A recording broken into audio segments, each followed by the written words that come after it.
The desperate call. The silent listener commander Sarah Mitchell had been staring at the same sensor readouts for 6 hours straight, her coffee long since gone cold in the recycled air of Deep Space Monitoring Station Zeta 7. The station floated in the emptiness between star systems, a lonely outpost where humanity listened to the cosmic silence, hoping to hear something that would prove they weren't alone in the universe. For 3 years, Sarah had heard nothing but the background hum of radiation and the occasional burst from a distant pulsar. She had almost convinced herself that the silence was permanent, that humanity's reach into the stars would always be a solitary journey. Then, at 4:27 hours on a Tuesday that felt like every other Tuesday, everything changed. The signal came through with such force that it overloaded her primary receiver, sending a cascade of error messages across her screens. Sarah jumped from her chair, her hand instinctively reaching for the emergency alert. But she stopped herself. This wasn't an attack. This was something else entirely. Her fingers danced across the console, rerouting the signal through secondary systems, trying to isolate the source. The frequency was wrong, completely outside human communication bands. The modulation pattern was chaotic, desperate, like someone screaming into a hurricane. Sarah's heart began to pound as she activated the translation algorithms, watching the computer struggle to make sense of data that followed no known linguistic structure. The station's artificial intelligence worked for 7 agonizing minutes, building context from mathematical patterns and universal constants, searching for meaning in the alien transmission.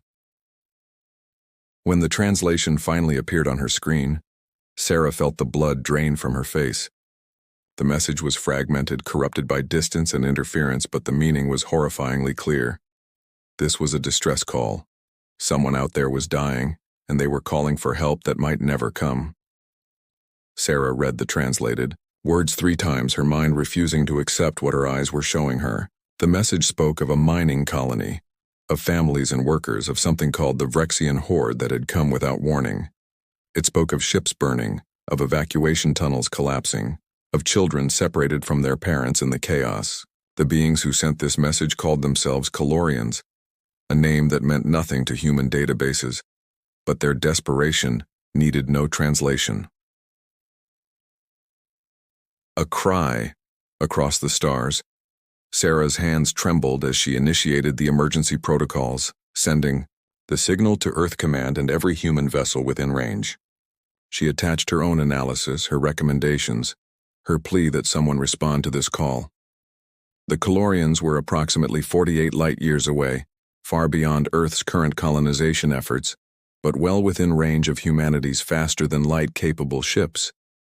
As she worked, Sarah couldn't stop thinking about the voices behind that message, the people who had sent their final hope into the void, not knowing if anyone would hear, if anyone would care.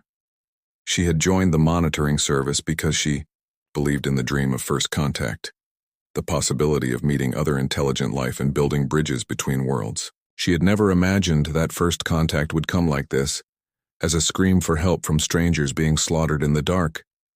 The response from Earth Command came 4 hours later, and it was exactly what Sarah had feared. The message was cautious, bureaucratic, filled with concerns about protocol and interstellar law. Command acknowledged the distress signal, but emphasized that humanity had no authority to intervene in conflicts between alien species. They had no way of knowing the political situation, no understanding of whether the Calorians were victims or aggressors, no mandate to risk human lives for unknown beings. The message concluded with orders for Sarah to continue monitoring the situation, but to take no action. It was a reasonable response, a logical response, the kind of careful decision-making that had kept humanity safe as they expanded into the cosmos. Sarah stared at the orders on her screen and felt something cold and angry settle in her chest. She opened a secondary channel, one that broadcast to civilian vessels rather than military command. The cargo freighter, homeward bound, was 3 days into a routine supply run to the frontier colonies, carrying medical equipment, food synthesizers, and construction materials. Captain James Rodriguez and his crew of 32 were ordinary people doing ordinary work, hauling cargo across the light years and dreaming of home. When Sarah's message reached them, forwarding the Calorian distress call and Earth Command's refusal to respond, She knew she was ending her career. She was also betting everything on the hope that humans, when faced with the suffering of others, would do what was right rather than what was safe. The impossible decision. James Rodriguez stood on the bridge of the Homeward Bound, listening to the alien distress call for the 5th time. His first officer, Maria Chen, watched him with worried eyes. The rest of the bridge crew had gone silent, waiting for their captain to make a decision that no cargo hauler should ever have to make. James was 47 years old, a veteran of the merchant fleet who had spent 20 years moving freight between human settlements. He had a wife and 2 daughters waiting for him back on Earth. He had a pension plan and a mortgage and dreams of retiring to a small house by the ocean. He was not a soldier. He was not a hero. He was just a man who hauled cargo for a living and tried to do right by his crew. The Homeward Bound was not a warship. She was a converted mining vessel, old and sturdy, built to carry heavy loads across long distances. Her weapon systems consisted of point defense lasers meant to vaporize space debris, and her crew was trained in logistics and engineering, not combat. Diverting to answer the Calorian distress call would mean abandoning their delivery schedule, burning fuel they couldn't afford to waste, and potentially flying into a combat zone with no backup and no hope of rescue if things went wrong. Earth Command had made their position clear. Any crew that chose to respond would be doing so without authorization, without support, and possibly in violation of regulations that could see them all court-martialed. It was a terrible decision, the kind that kept captains awake at night wondering if they had chosen correctly. James looked at Maria, then at the rest of his bridge crew. He saw mechanics and navigators, cargo handlers, and life support technicians. He saw people who had signed up to move freight, not to fight wars. But he also saw something else in their eyes, a reflection of what he was feeling himself. Humanity had spent centuries wondering if they were alone in the universe, if there was anyone else out there looking up at the stars and asking the same questions. Now they had their answer. There were others out there, and those others were dying while calling for help.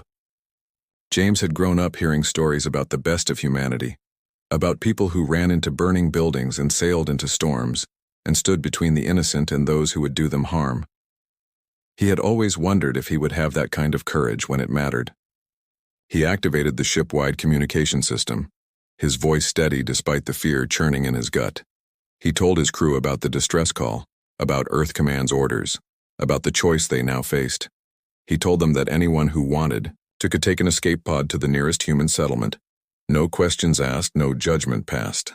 He told them that he was going to answer that distress call, even if he had to do it alone because some things mattered more than regulations and career prospects. Then he waited, giving his crew time to make their own choices. Not a single person left their station. 32 voices answered him, some scared, some determined, all of them committed. They were going to do something probably stupid and definitely dangerous, and they were going to do it together. Racing against time. The Homeward Bound changed course, her FTL drives pushing beyond recommended safety margins as James demanded every bit of speed the old ship could give. The engineering team, led by Chief Engineer Marcus Webb, worked miracles with duct tape and determination, coaxing performance from systems that should have given up years ago. The ship groaned and shuddered, her hull plates singing with stress, but she held together and kept accelerating.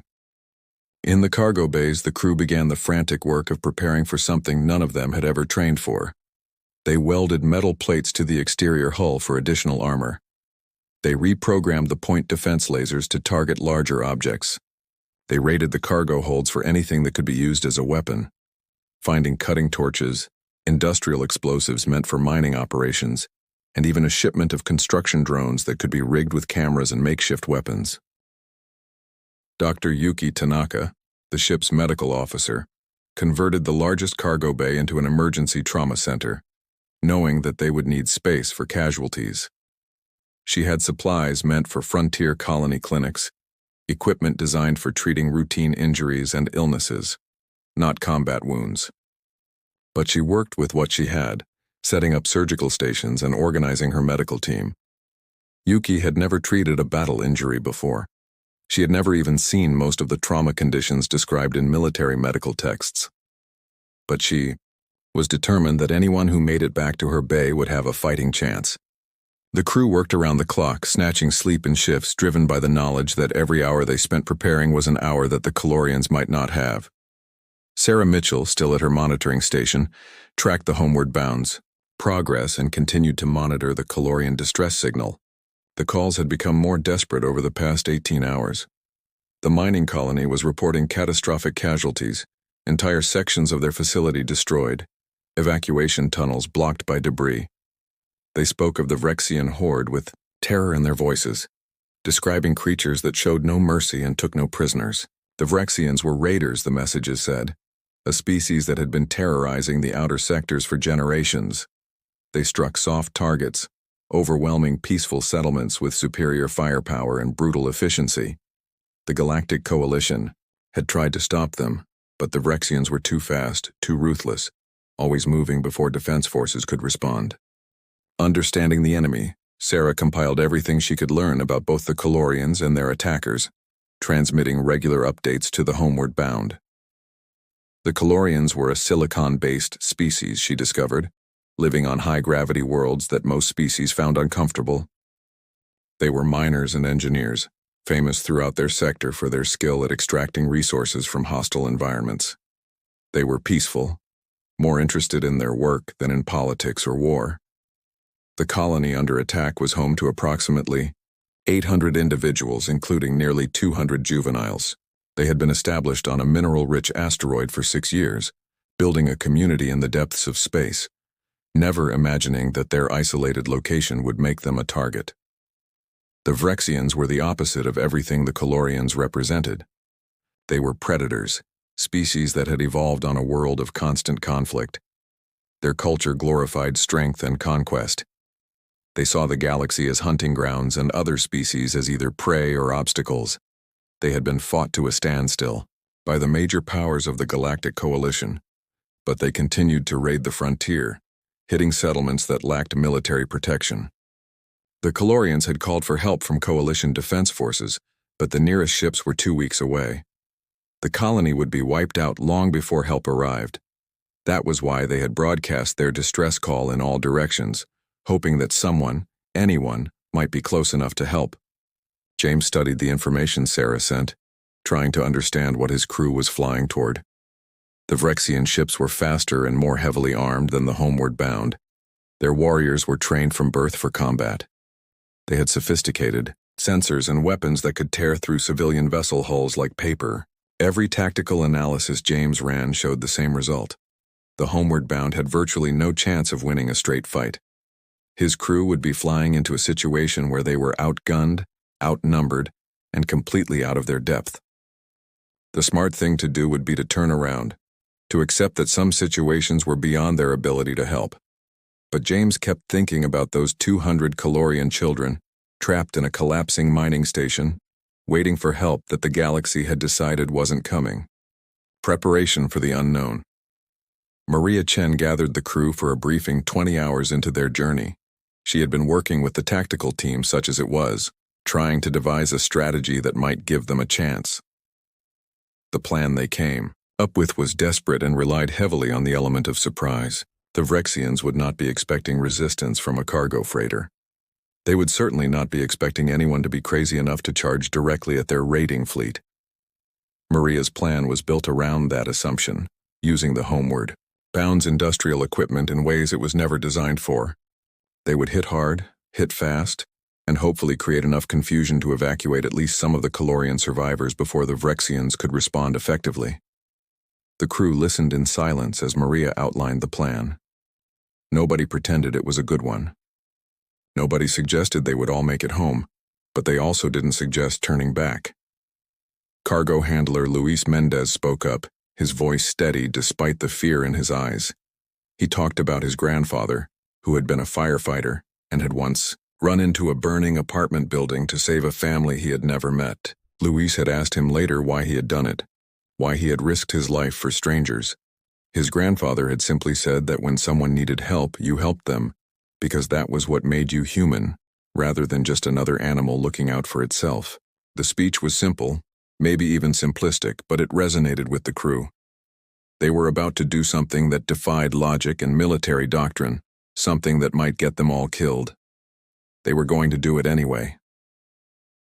First contact with Terror. The Homeward Bound dropped out of FTL at the edge of the Calorian system, 47 hours after receiving the distress call. James stood on his bridge looking at the tactical display and felt his blood run cold.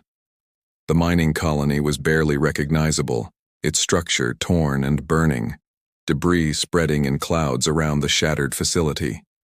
6 Vrexian ships circled the colony like sharks, their weapons firing methodically at what remained of the Calorian defenses. The colony's distress beacon was still transmitting, but the calls had stopped. Either the communication systems were destroyed, or there was nobody left to send messages. James watched the destruction on his screens and thought about his daughters, about all the children throughout history who had died because nobody came when they called for help. The Vrexians noticed the Homeward Bound immediately. How could they not? A human cargo freighter appearing in the middle of their raid was so unexpected that it took them several seconds to react. In those precious seconds, James gave the order that would define the rest of his life. The Homeward Bound surged forward, all available power diverted to engines and what passed for weapon systems. The crew had positioned their most volatile cargo near the outer hull, industrial chemicals and mining explosives that would make the ship into a kinetic bomb if they took a direct hit. It was a terrible defense strategy, but it was all they had. They were not warriors. They were not heroes. They were just cargo haulers who had decided that some things were worth dying for, and saving innocent lives from slaughter was one of them. When Deathworlders answer, the unsurvivable plan, the Vrexian fleet commander, war leader Thask, observed the approaching human vessel with what passed for amusement among his kind. In 3 decades of raiding frontier settlements, he had never encountered anything quite this foolish. A single cargo freighter, ancient and battered, was charging directly at his battle group. The ship's transponder identified it as the Homeward Bound, registered to Earth, a species Thask had never heard of. The vessel's weapon signature was laughable, nothing more than point defense systems meant for clearing space debris. Thask almost felt disappointed. He had hoped for at least a token fight from the Coalition Defense Forces, but instead, he was being interrupted by what appeared to be suicidal merchants. He sent 3 of his lighter raider ships to intercept and destroy this annoyance, expecting the engagement to last perhaps 30 seconds. What happened next would be discussed in Vrexian military academies for generations, analyzed as a cautionary tale about underestimating unknown species. The human vessel did not attempt to evade or retreat. Instead, it accelerated directly toward the Vrexian ships, moving with a recklessness that suggested either malfunctioning navigation systems or complete insanity. Then, at what should have been the moment of its destruction, the Homeward Bound did something that violated every principle of space combat Thask understood. It released its cargo. Hundreds of tons of industrial equipment, mining explosives, construction materials, and chemical containers erupted from the freighter's cargo bays, creating a massive debris field directly in the path of the Vrexian raiders. The Vrexian ships, traveling at high velocity and expecting an easy kill, flew directly into the cloud. The first raider died instantly when a container of mining charges detonated against its hull, the explosion tearing through armor that should have withstood the blast. The second ship swerved to avoid the wreckage and collided with a pallet of steel construction beams, the impact rupturing its fuel tanks. The third raider managed to avoid the initial debris but found itself surrounded by hundreds of small construction drones that the humans had reprogrammed and released, like a swarm of mechanical wasps. James Rodriguez watched the chaos unfold on his tactical display, hardly believing that the desperate plan had actually worked. His ship had just sacrificed millions of credits worth of cargo and several months of revenue, but 3 Vrexian raiders were drifting dead in space. The bridge crew erupted in shocked cheers, but James silenced them quickly. They had surprised the enemy once. It wouldn't work again. The remaining Vrexian ships were already changing formation, treating the human vessel as a genuine threat rather than a nuisance. James keyed the ship-wide channel, his voice cutting through the celebration. They had bought themselves a few minutes and revealed that humans were willing to fight in ways that seemed completely insane. Now they had to actually reach the Calorian survivors before the Vrexians turned their full attention to destroying the Homeward Bound. Gravity's children, Maria, Chen coordinated the navigation as the homeward bound dove toward the shattered mining colony, weaving between debris and incoming weapons fire. The Vrexian ships were faster and more maneuverable, but they were also cautious now, uncertain what other surprises the humans might have waiting. Maria exploited that hesitation ruthlessly, pushing the old freighter through maneuvers that made the hull groan in protest. She had grown up on Earth, where gravity was a constant companion, where humans learned to move and think in one full G from birth. Most spacefaring species came from lighter worlds and found Earth's gravity oppressive. They built their ships for comfort, keeping internal gravity at levels that felt natural to them. The homeward bound ran hot, keeping full Earth gravity throughout the vessel, even as it twisted and turned through space. Maria's crew, adapted to Earth's crushing pull from childhood, reacted with split-second timing that seemed impossible to the Vrexians watching. Where other species would have been struggling against G-forces, the humans moved with practiced efficiency. Maria saw the pattern in the Vrexian attack formation, noticed how they assumed the human ship would behave like other vessels they had fought. She used those assumptions against them, cutting engines when they expected acceleration, diving when they anticipated climbing, fighting in a three-dimensional ballet that treated space itself as terrain to be exploited. The freighter took hits, energy weapons scorching armor plates and punching through secondary systems. But the crew had prepared for damage. Engineering teams moved through the ship with desperate speed, sealing breaches and rerouting power, keeping critical systems online through sheer determination and improvisation. Marcus Webb, the chief engineer, worked miracles with failing systems, bypassing damaged circuits and pulling power from non-essential areas. His team worked in conditions that would have killed most species, moving through sections exposed to hard vacuum, their suits protected by nothing more than the industrial equipment they had welded to the hull. They were not soldiers, but they fought for every meter of progress with a ferocity that surprised even themselves. Dr. Tanaka felt the ship shudder under weapons impacts and knew her trauma bay would soon be tested. The first casualties arrived within minutes of engaging the Vrexian fleet. 2 crew members from the port cargo bay, caught by explosive decompression when a Vrexian plasma bolt punched through the hull. Yuki worked with controlled urgency, treating injuries she had only read about in textbooks, making decisions that would haunt her regardless of whether her patients survived. The medical team moved around her with grim efficiency, stabilizing the wounded and preparing for the flood of casualties they knew was coming. Yuki had taken an oath to preserve life, but as she worked, she couldn't help thinking about the Calorian civilians still trapped in the dying mining colony, waiting for rescue that might never arrive. The freighter that fought back James made a decision that went against every instinct of self-preservation he possessed. The homeward bound couldn't win a prolonged engagement against the Vrexian fleet. Their only chance was to create enough chaos and confusion that the Vrexians would break off the attack, at least temporarily. He ordered all remaining cargo jettisoned, not as debris this time, but as projectiles. The freighter's cargo handling systems, designed to move massive containers with precision, became improvised mass drivers. Tons of construction materials, accelerated by magnetic launchers, flew toward Vrexian positions. The attacks were crude and easily avoided by ships designed for combat, but they forced the Vrexians to maneuver, to treat the human freighter as something more dangerous than its weapons profile suggested. Luis Mendez led a team into the damaged port section, where the initial Vrexian attack had breached the hull. They carried cutting torches and industrial explosives, determined to make the Vrexians pay for every meter they advanced. When a Vrexian boarding craft attempted to attach to the breach, Luis and his team were waiting. They had rigged the damaged section with every explosive device they could salvage from the mining equipment cargo. As the Vrexian warriors cut through the sealed bulkhead, expecting to find terrified civilians, they instead found a trap. The explosives detonated with enough force to vaporize the boarding craft and blow a section of the homeward bound's hull into space, along with Luis and 2 members of his team.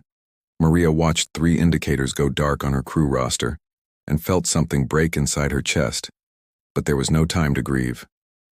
The sacrifice had bought them what they needed, a clear path to the Calorian mining colony. She pushed the homeward bound into a final desperate burn, aiming for the largest intact section of the colony structure.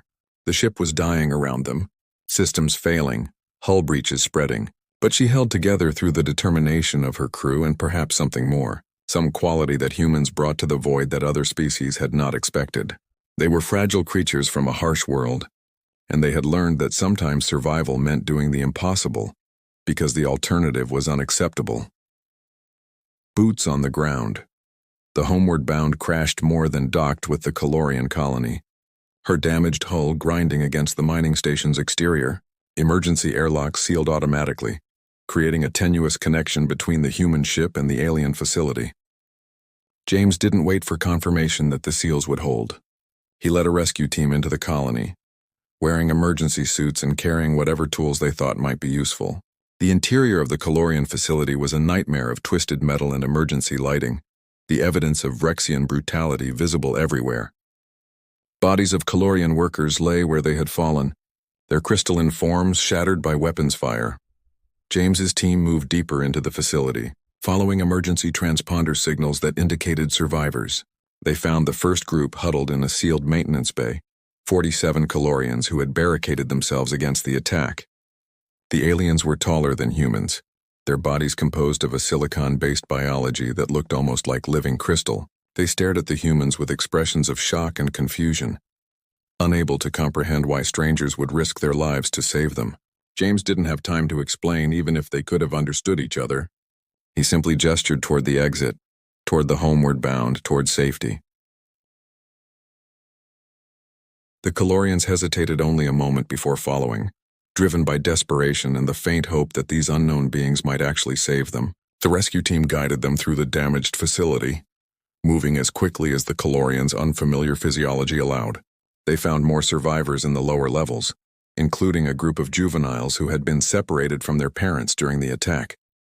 One of the human crew members, a cargo handler named Jennifer Park, picked up a small Calorian child without hesitation, cradling the crystalline being carefully as she ran toward the extraction point.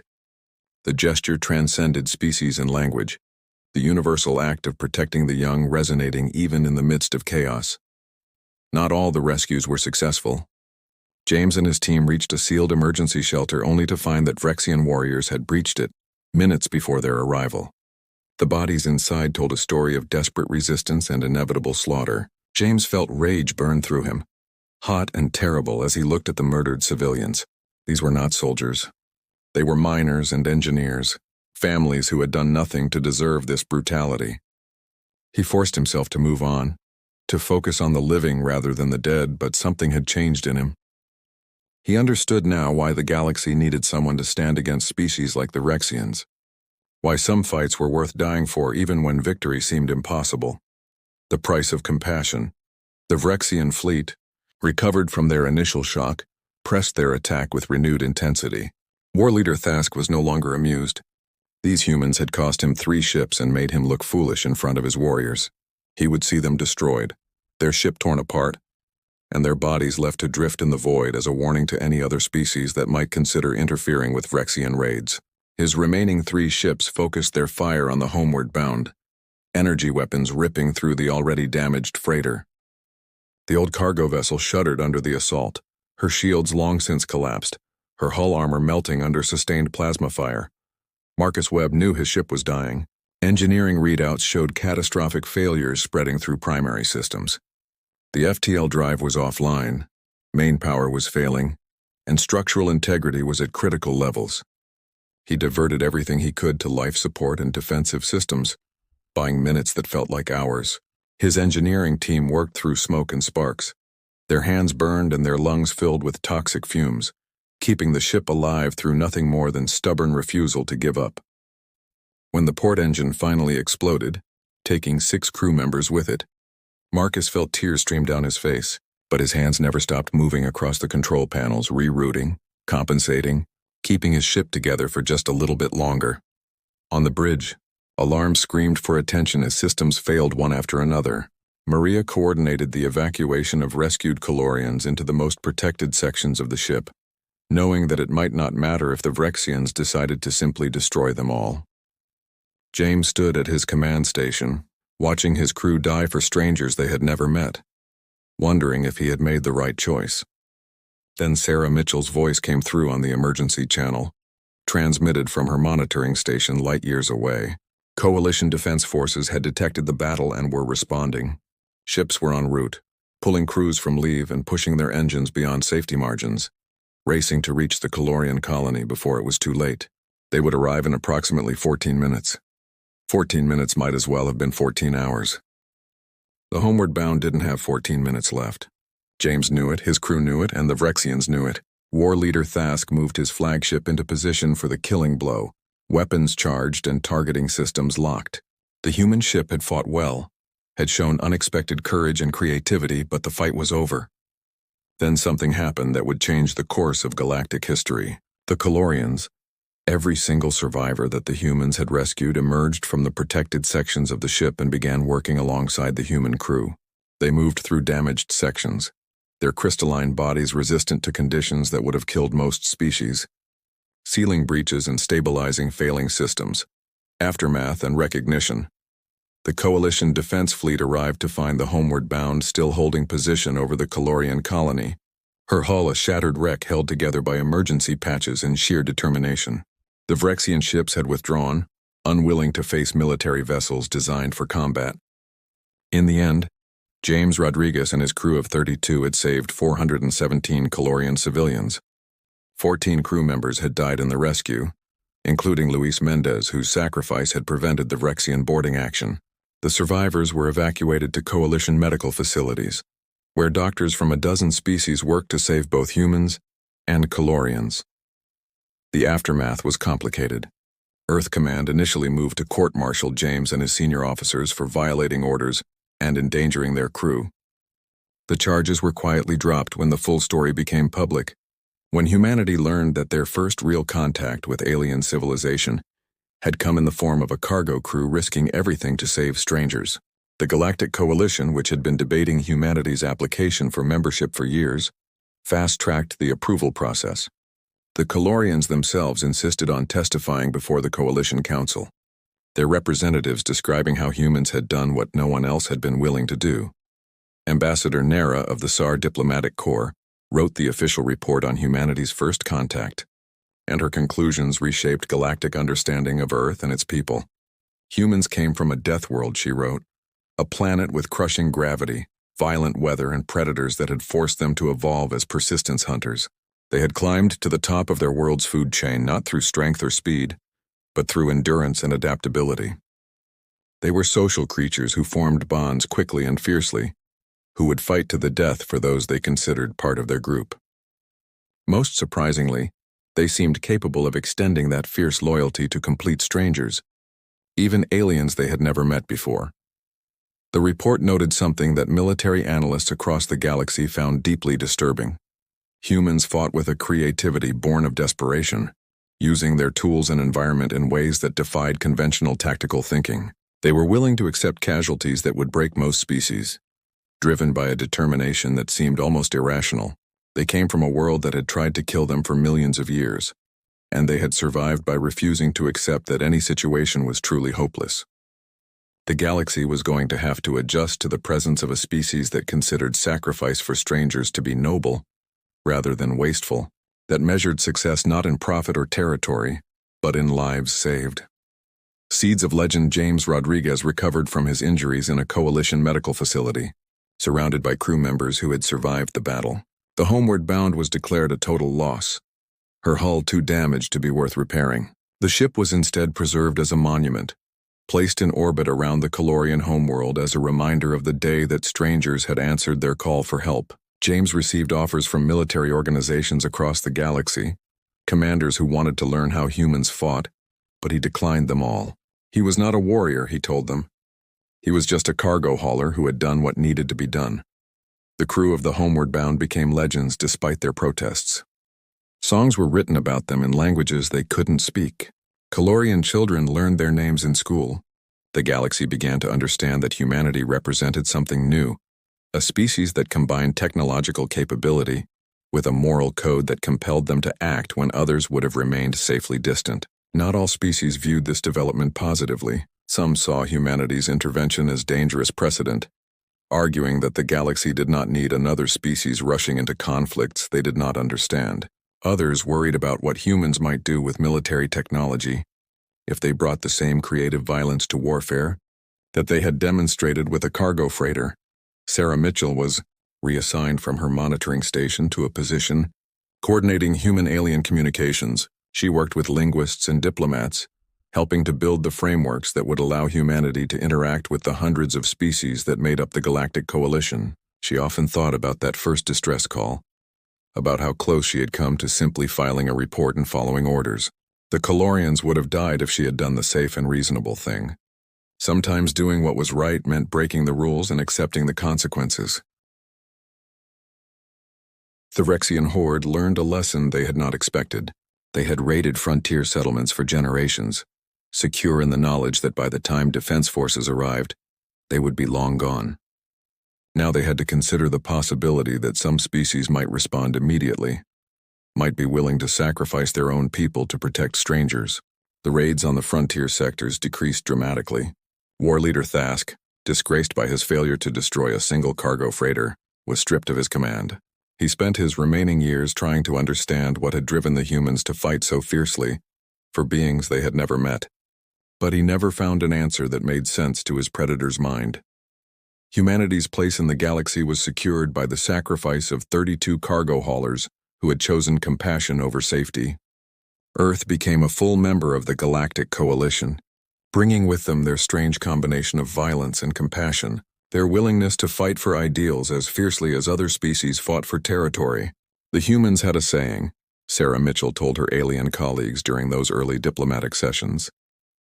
They said that the only thing necessary for evil to triumph was for good people to do nothing. The crew of the Homeward Bound had refused to do nothing, and in refusing they had changed everything.